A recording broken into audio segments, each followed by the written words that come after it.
Hey guys, so today's video may not light the world on fire. I do videos like this occasionally that aren't like highly viewed or really popular topics and things like that, and that's okay. I don't think that I always have to do a blockbuster style YouTube video.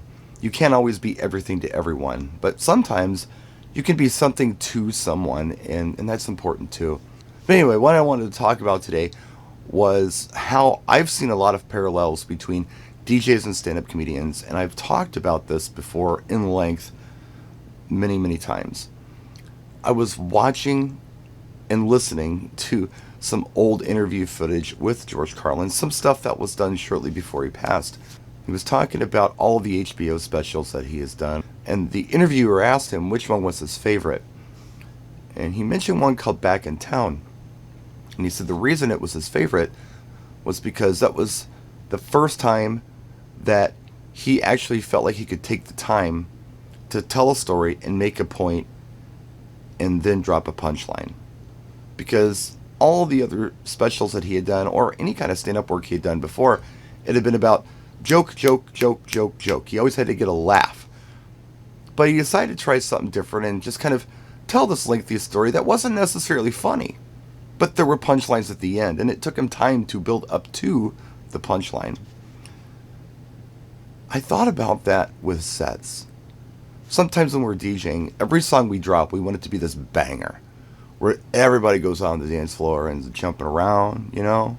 I'm very guilty of it. I always want to play these big songs, but once in a while, I've got to bridge some very different genres. And sometimes, I don't always get a great reaction while I'm making that transition, but that's okay, because once I do make the transition, it's very worth it. I get that payoff, and people get on my floor, and it was the right move. Sometimes you feel like this immense pressure to always have this huge bang up event where every song is a success because they've paid a certain amount for it. You've got a certain crowd in front of you. They had certain expectations. There are other times when you're doing an event where that's not necessarily what you have to do. Like, I do this yacht club gig. I've done it several times. Like, I was doing it like almost once a month there for a couple years before this whole shutdown thing. I really enjoy doing yacht club. Now, they already love me. I don't have to go in there and win them over. They already know I'm a cool guy.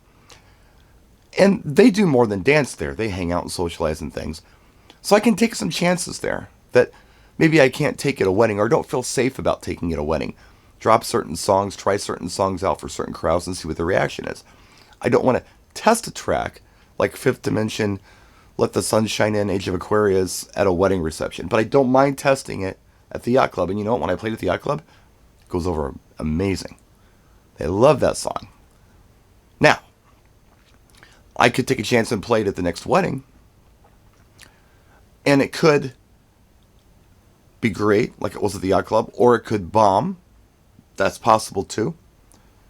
But that's something else that I think comedians do that's really interesting. They'll play in Milwaukee one night, tell a joke, and it gets a huge laugh. And then the next night they're in Omaha, Nebraska, they tell the same joke and it completely bombs. It's a parallel we have between comedians and us. I think it's really interesting. Not everything is just kind of in your face, obvious. Sometimes you have to kind of look for some parallels or have some empathy for another artist and try to think about how it relates to your life and what you do. And that's what I really have fun doing with stand-up comedians. I can't find another art form out there that's anywhere close to what we do as DJs and the stand-up guys. But anyway, I'll stop rambling. Here's my video for today. And it's not going to light the world on fire. But thank you so much for watching.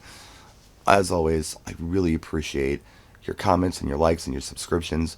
And I appreciate you. So thanks for watching. We'll see you next time. And maybe next time I'll do a blockbuster, huge, popular video. Who knows? We'll see. This one's a ramble. But thanks for watching. Practice and enjoy.